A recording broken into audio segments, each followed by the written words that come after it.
So we started talking about these ratios and rates. So let's look at some examples of rates. So since we're left off with rates. Rates really are all around us. We saw the miles per hour and the miles per gallon.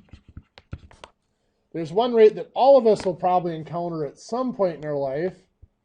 Something like $18 per hour. That your wage, that is a rate. In the medical field, we see rates all around us. We'll see 4,000 milliliters over 8 hours. That's a rate, a flow rate. Or we might see 28. GTT is the abbreviation for drops per minute.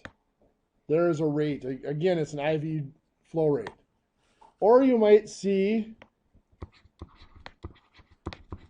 12 drops per milliliter. That's what's called a drop factor. Depends on the viscosity, the thickness of a fluid, how many drops it takes of that fluid to make 1 milliliter of liquid. So rates are all around us. Ratios are also all around us.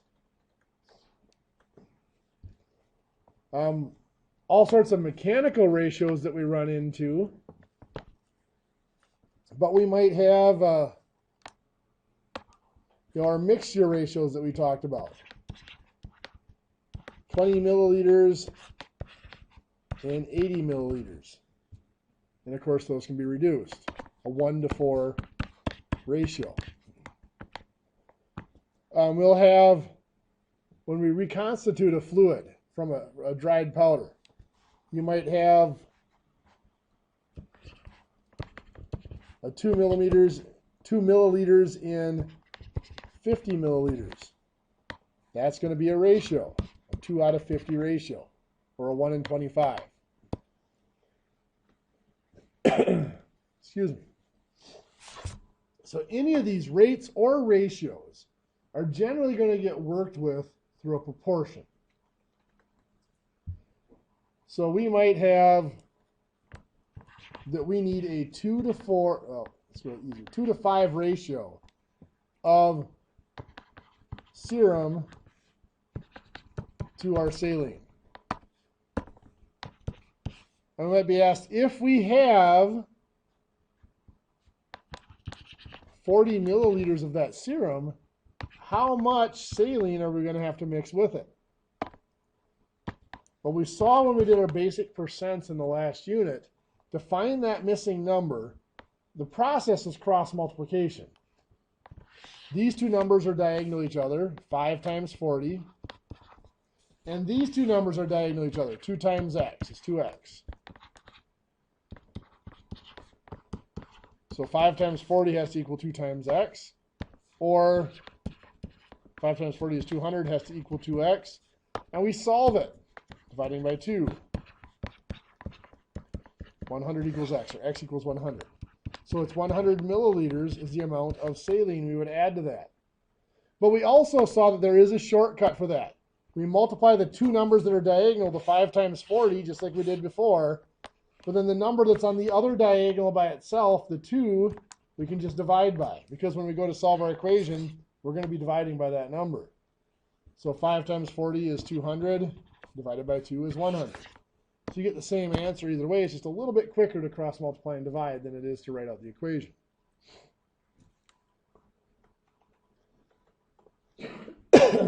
You might have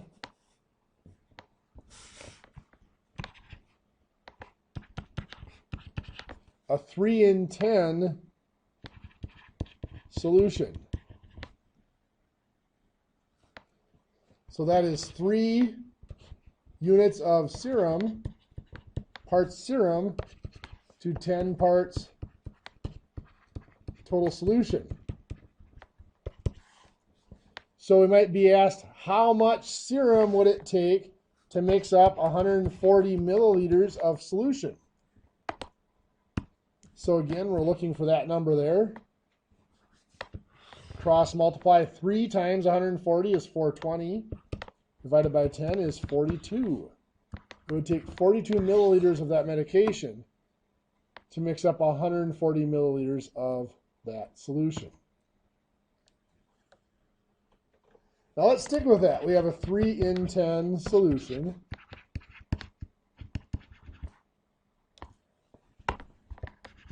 I'll flip the whole word there. A 3 in 10 solution again. I want to know how much saline to mix with 60 milliliters of syrup. We do have to be careful with these ratios. So 3 in 10 is 3 to 10, but what does the 3 represent? That is the serum. The 10, however, represents total solution. So when I go to write the other half of this ratio, 60 milliliters of serum, we can put 60 milliliters here. That does match up with the 3. But are we looking for the total solution? No. If we find the total solution, will it help us answer the question? Yes, it will. We can do 10 times 60 is 600. Divided by 3 gives us 200 milliliters here. That's our total solution. The amount of that has to be saline is 200 milliliters minus the 60 milliliters of serum. So we'll need 140 milliliters of saline. So just like with our percents, you have to be very careful that the number we're getting, the number we're finding, is what we're looking for. Now there is another way we could have approached this. There you go. Change it to a 3 to 7. If there are 10 total parts and 3 parts are serum, 10 minus 3 or the other 7 parts must be saline. And then we could have put in the 60 milliliters for the serum, and then we could have cross multiplied and divided to get 140. So there are often several different ways we can approach these problems, just like we saw with the percents.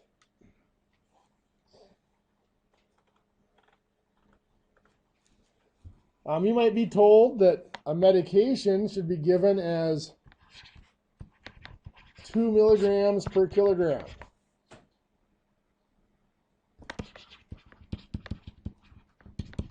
And you have a patient who weighs 35 kilograms. We'll see next week that's about 77 pounds. So 2 milligrams per kilogram is 2 milligrams. We have to put in the 1 here for 1 kilogram. On the other side of this, where does the 35 kilograms go? Top or bottom? 35 go up here or down here? Has to go on bottom. Very good. Because it's kilograms on bottom here, the kilograms have to go on bottom on the other side. We have to match up the units in these ratios. Just like up here, we had to make sure that this one was describing saline and this one was describing saline. They're both describing the same thing. Both of these two are describing the serum. Same here. It's a little bit easier with rates because you actually have the units. Both of these are describing the weight in kilograms.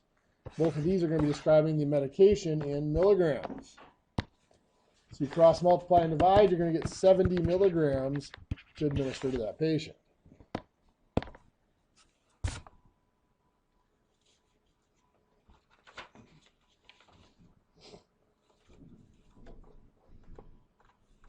Now our proportions can get a little bit more difficult than that. We might have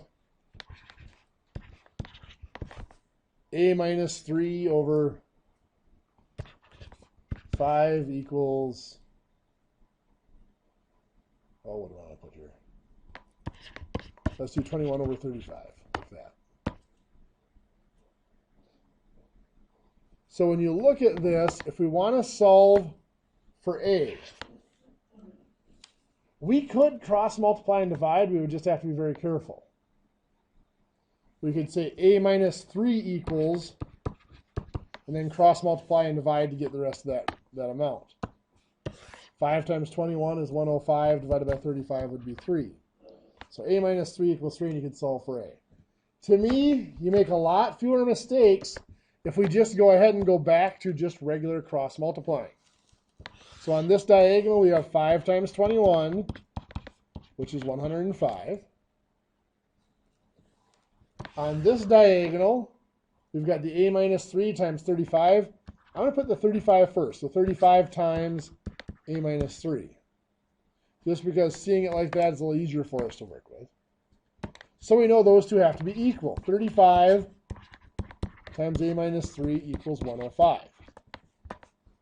What do we have to do next here?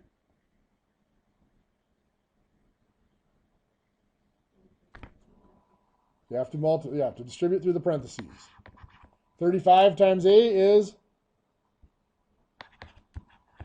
35a. And 35 times negative 3?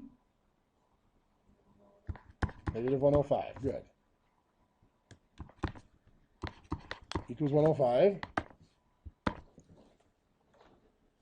Now we will add the 105 to both sides to get rid of it.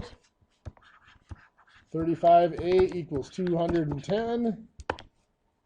And then, last step is to do what? Divide by 35. So a equals 6. Which is the same thing we would have got up here. I know this is a lot of work, but I see a lot fewer mistakes when people try to do it that way. Okay. One more topic I want to make sure we get to.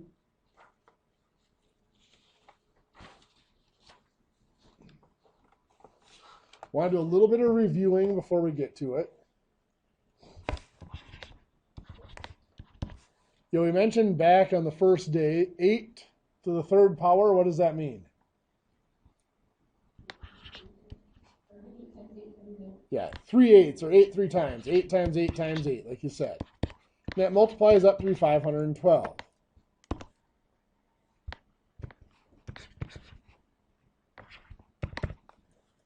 What's more interesting, more prominent in math is our powers of 10. 10 squared, of course, is 10 times 10, or what? 100. 10 to the 5th comes out to be what? 100,000, right? We've always been taught there's a shortcut. Whatever this power is, that's how many zeros there are when we're taking a power of 10, right? So it's 10 to the 5th. There's got to be 5 zeros there. So let's throw up a big one. What's 10 to the 0?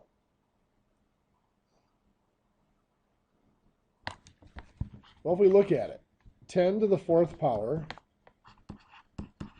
has to be 10,000, right? 10 to the 3rd power is 1,000.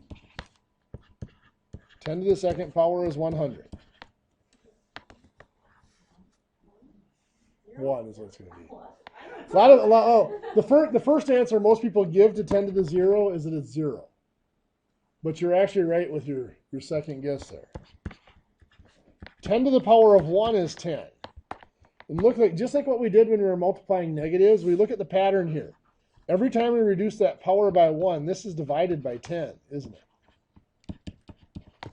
100 divided by 10 is 10. So if we go one more step, 10 to the power of 0, we have to divide by 10 here again. 10 divided by 10 is 1. Anything to the power of 0 is 1. Now, I won't do it to you guys, but I have been known to do things like this.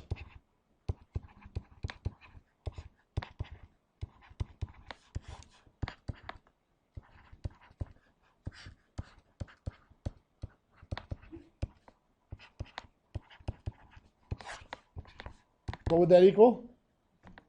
1. Because the whole thing's to the power of 0, and anything to the power of 0 is 1. Yeah, there might be a reason why I have to stand at the door and listen for revving engines before I walk out in the parking lot at night. Totally deserved. Now let's keep going here. We haven't talked about negative powers of anything yet. 10 to the negative 1, we reduce the power 1 more from 0 to negative 1. We have to divide by 10 again. What's 1 divided by 10? Well, 1/10 or 0.1. 10 to the negative 2, divided by 10 again, would be 1 over 100. 10 to the negative 3, divided by 10 again, would be 1 over 1,000. Now you should notice a relationship here between our negative powers and our positive powers.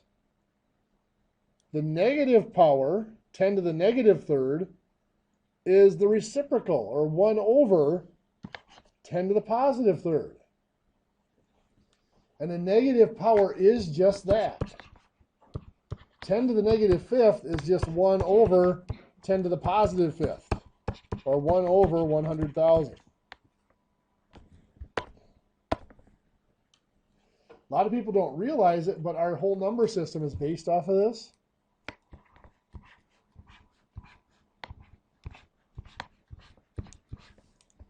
I mean, 10 to the 0 is 1s. 10 to the 1 is just 10. 10 squared is the hundreds. 10 to the third is 1,000. 10 to the fourth is 10,000s. 10 to the fifth is 100,000s. 10 to the sixth is millions. 10 to the seventh is the 10 millions. 10 to the eighth is the 100 millions. 10 to the ninth is the 1 billions, and so on. And even going this way, 10 to the negative 1 we just saw was 1/10. 10 to the negative 2 is 1/100th. 10 to the negative 3 is 1/1000th. 10 to the negative 4 is 1/10,000th.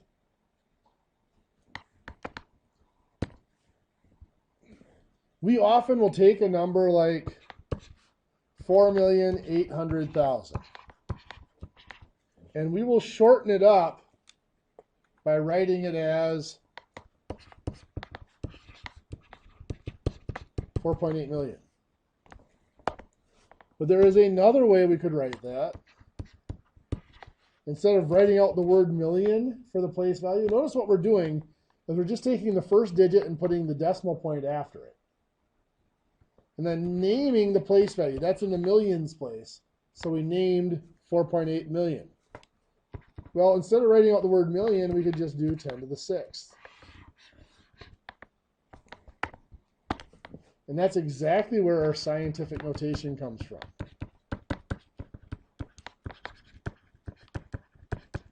You guys have probably been taught, when you've seen scientific notation before, a whole lot of stuff about moving decimal points and whatever. And we will look at that in a minute.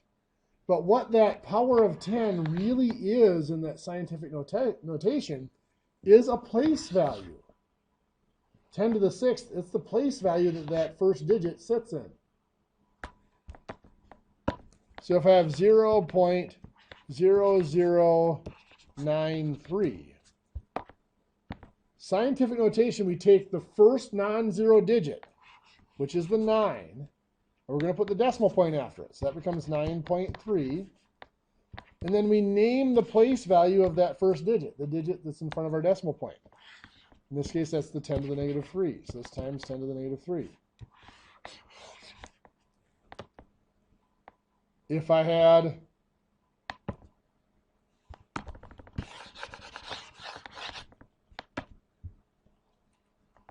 $720,000,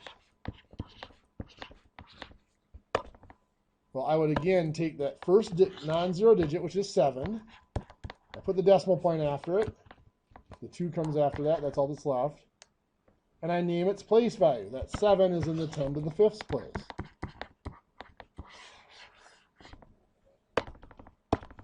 Now, you don't want to have to draw out the number place values like this every time you want to convert from scientific notation.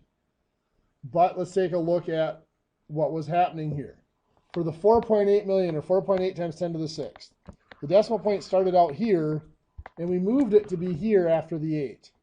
that moved 1, 2, 3, 4, 5, 6 spots. That's where we came up with the 10 to the 6th. Now the 4.8 million was a large number, so we know that's in the positive powers of 10 place values. For the 9.3, well, the decimal point started out here for 0.0093. We moved it to here, so it moved 1, 2, 3 spots. So it's 9.3, and we know the power is going to be a 3, but since this is in the very, very small numbers, it's in the negative power of 10 place values, that has to be a negative 3 power. Again, the 720,000, same thing. Decimal point starts out here. We moved it to here. It went 5 spots.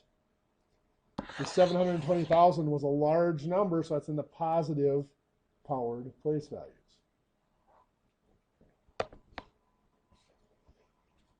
I know we've been taught, you move left, it's positive, move right, it's negative.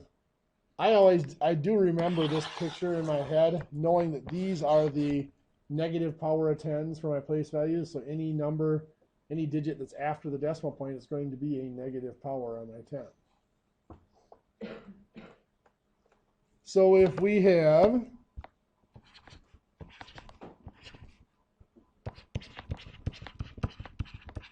$382 million, and I need to convert that into scientific notation, where's my decimal point going to go?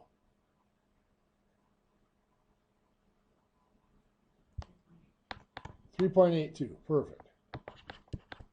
Between the 3 and the 8. Only one non-zero digit in front of the decimal point. To figure out my power of 10, I have to figure out how far that decimal point moved. Well, it started out here. To get to here, it had to go 1, 2, 3, 4, 5, 6, 7, 8. So that's going to be 10 to the power of 8.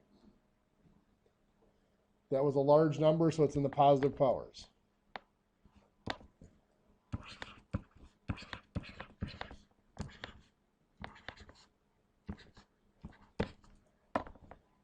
Similar thing here. Where's my decimal point going to have to go in scientific notation? Between the 9 and the 1, right? 9.14.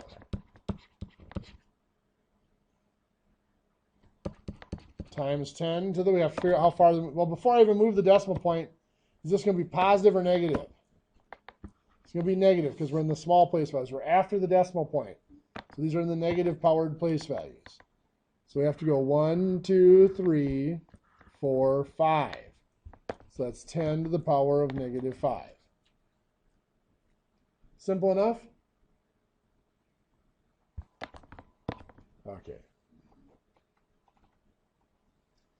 If I want to convert the other direction, let's say I have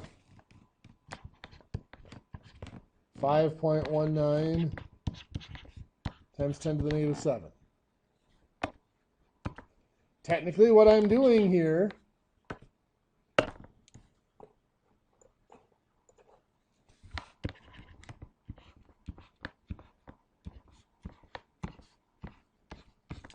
is I'm taking my place values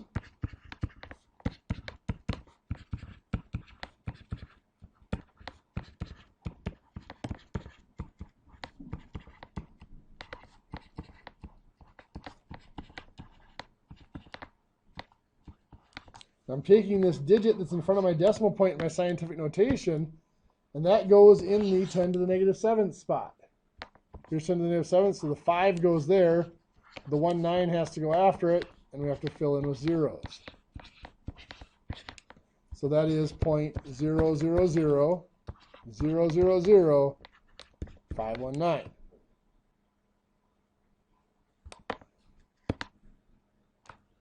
This textbook, I don't believe, does it, but you do see, even after the decimal point, every 3 digits, that little extra half space to separate them out, just to help you count usually. Now, of course, we don't want to draw out those place values every time we convert again, so it's the same thing. We know that this is a 7 in my power, so the decimal point has to move 7 spots. This is a negative power, which means that first digit is going to end up after the decimal point. So we would take that 5.19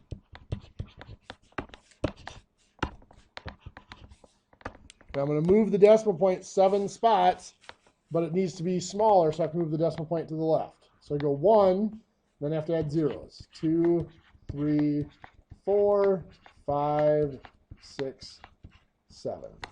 So 0.00000519.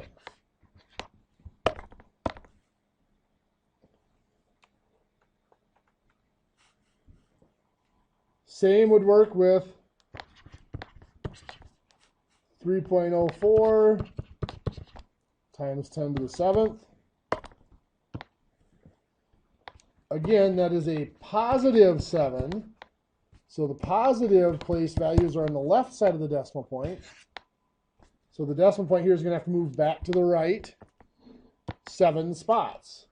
So we go 1, 2, and then we have to start adding zeros. 3, 4, 5, 6, 7. So that is 30,700,000.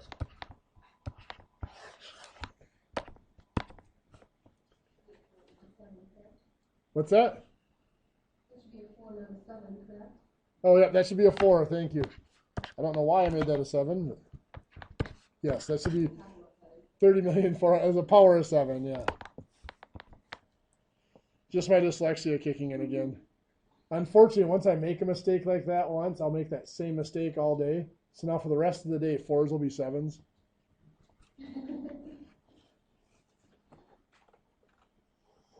Did I show you guys that before? Because I'm dyslexic. Okay, so sorry about that mistake. Anyway, we can make those conversions, but now let's look at combining numbers with scientific notation. And to do that, I want to look at our powers here a little bit. If I have 10 to the 3rd and I multiply by 10 to the 5th. Now, yes, we could do that. 10 to the 3rd is 1,000, 10 to the 5th is 100,000. But I don't want to do it that way. I want to work with it just as the powers. I mean, even just like it was x to the 3rd times x to the 5th. And what we're doing is we're going to just add the powers. You think of it, 10 to the 3rd is 3 10s. 10 to the 5th is 5 10s. Now we have 8 10s multiplied together, so it's 10 to the 8th. So just like with our variables, when we multiply any exponent that has the same base, we can add those powers. Or if you recall when we divided 10 to the 7th divided by 10 to the 4th, what's that going to give us? 10 to the 3rd. Good. Just like if we had x to the 7th over x to the 4th, we would subtract. 7 minus 4 is x to the 3rd. We can do the same with our power of 10s. Or if I had x to the 5th to the power of 3, that's going to become x to the... When we take an exponent and raise it to another power, it's 15. Good. We multiply the powers when we have a power of a power. The same thing could happen with our 10s. We could have 10 to the 7th to the power of 5. That's going to be 10 to the... 7 times 5 is 35. Good. Why do I go over that? Well, because if we want to do operations with numbers in scientific notation, let's review our operations with whole numbers. When we add or subtract, first, we need the same name. Now, in scientific notation, where's the name at? Well, when we looked at whole numbers, we said each digit has a count and a name because the place value is the name. Well, in our scientific notation, what part of that indicates a place value? The 10 to the 8th. That's in the 10 to the 8th place value, or the 100 millions place value. So having the same name means the same power of 10. And of course, when we add or subtract, we combine the counts, but we keep the same name.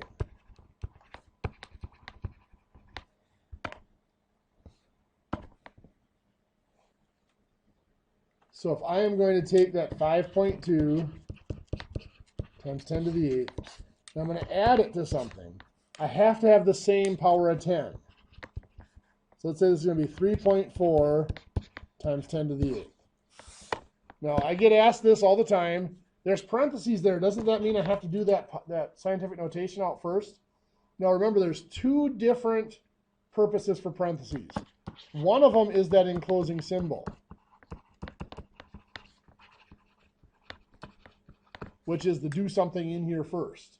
This is not that, because this is just a single number. It's just in scientific notation. The other one is just as a separator. You know, when we had negatives, we did that too. It was 5 times negative 3. Put the negative 3 in parentheses just to separate it so we knew that it wasn't 5 minus 3.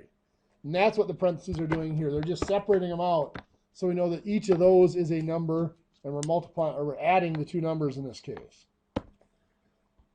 So when we add, we combine counts. So for scientific notation, that's adding these numbers. 5.2 plus 3.4 is 8.6. And we keep the same name. So it's still times 10 to the 8th.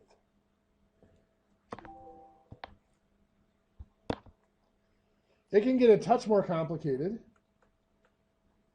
because we can run into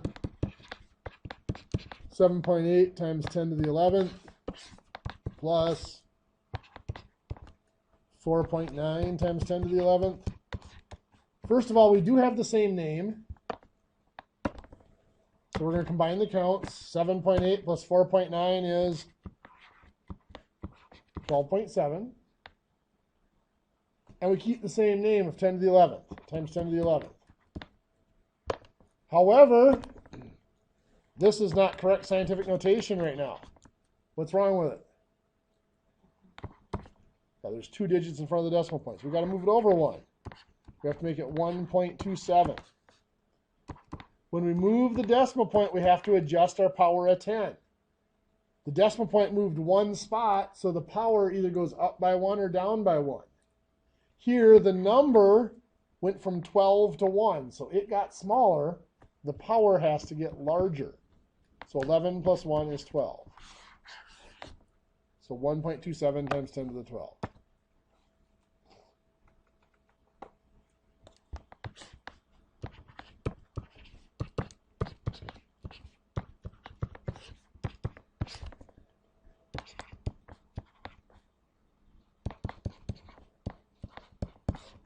Now here we have the same power of 10, so we can go ahead and add. 5.8 plus 6.3 is 12.1 times 10 to the negative 7. So we have the same issue we had up above here, so what do we have to do? Move it, so it's 1.21. Now the number got smaller again, so the power gets larger. What is negative 7 plus 1? Negative 6, yes. When we have those negative powers, it's really easy to go the wrong way. So I always actually write it out as plus 1 or minus 1 that goes there. Subtracting, we're going to hit the same thing. We must have the same name. So 7.8 times 10 to the 13th minus 5.9 times 10 to the 13th. We have that same name. 7.8 minus 5.9 is 1.9 times 10 to the 13th.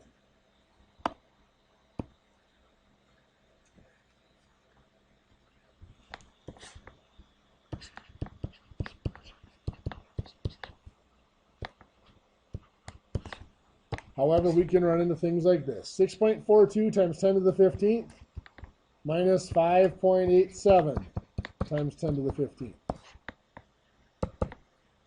When we subtract 6.42 minus 5.87, we get 0.55. times 10 to the 15th. Now, just like up above, this isn't proper scientific notation. Only a 0 in front of the decimal point. We have to have a non-zero digit there. So we have to move it over this way to make it 5.5. This time the number got larger. It went from 0.5 up to 5. So the power has to get smaller. 15 minus 1 is 14, so 10 to the 14th.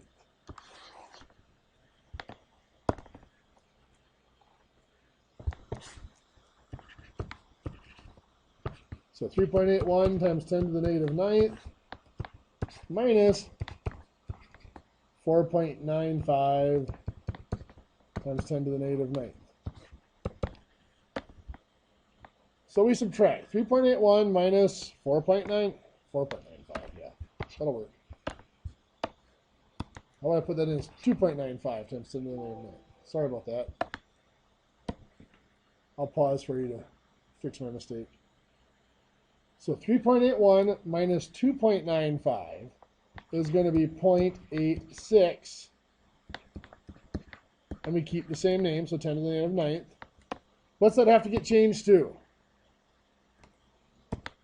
8.6 times 10 to the negative 10. Very good. The number got larger, so the power gets smaller. Negative 9 minus 1 is negative 10.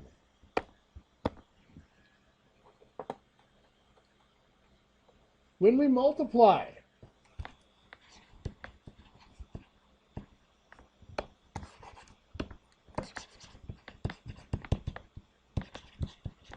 so multiply or divide, we do not need the same name.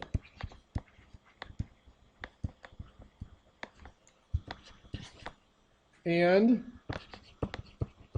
we also combine the names.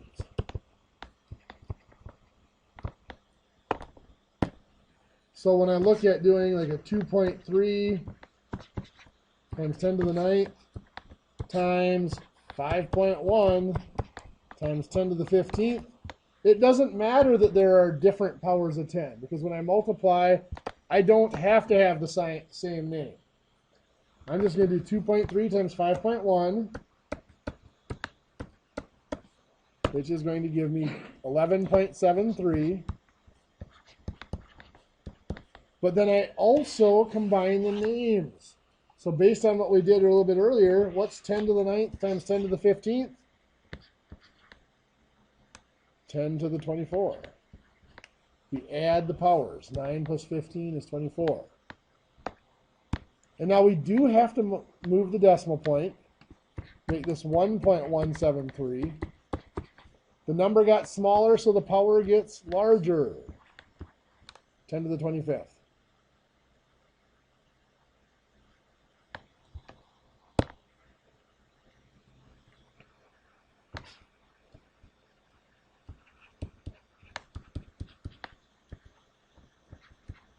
So now I have 3.5 times 10 to the negative 11th times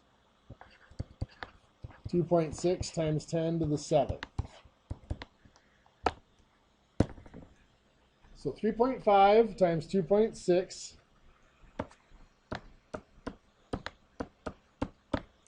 so give us 9.1 times 10 to the, when I'm multiplying, I add powers. So this is just negative 11 plus 7, which is negative 4. Good job.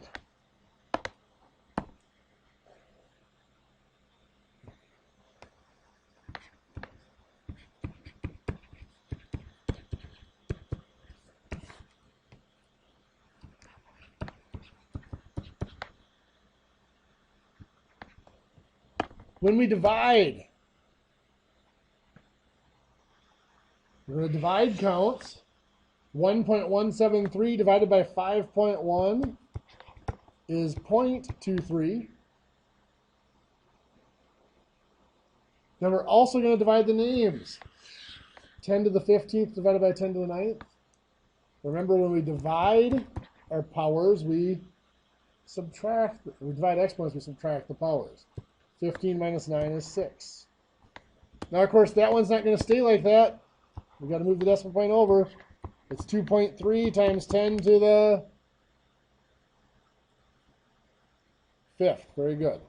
The number got larger. It went from 0.2 up to 2, so the power has to get smaller. So 6 minus 1 is 5.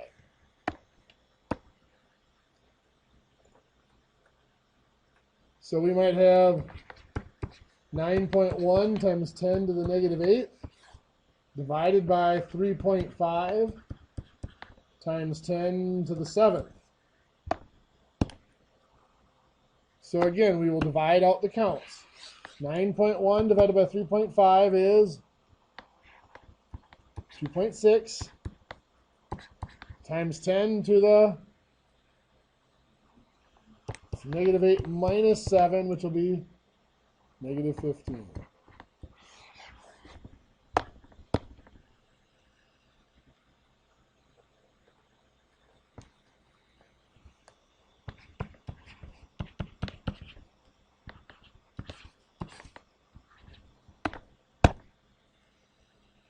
I need to take it to a power. Just like if we had like 5x squared, I'm going to take it to the power of 4 or something like that. The number still goes to the power. 5 goes to the power of 4. 5 to the power of 4 is 625. 5 times 5 times 5 times 5.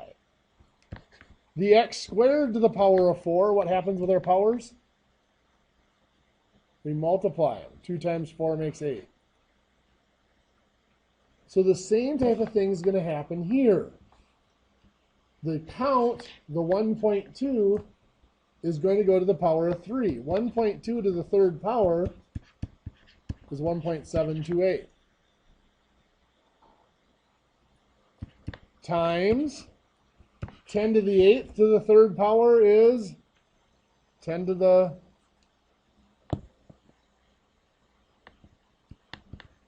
8 times 3 is 24. Any questions? Okay, I think you guys have suffered enough for one day. Just those mixture problems were probably enough for the day, but I want to look back, page 53 to 54. I assigned this last week. I just want to make sure you take a look at it again with those mixture problems. Again, if you still have questions on them next week or you still have problems doing them this week, please ask me next week. I have no problem going back and taking time to work on those again. And then we have page 60 to 61. We have 1 through 47, the odds. That's going to be working with complex equations and rearranging formulas. We ran out of time to talk about that a little bit this week, so if we have to next week, we'll come back and talk about those a little bit. So I'm expecting to have some questions on the homework from those next week.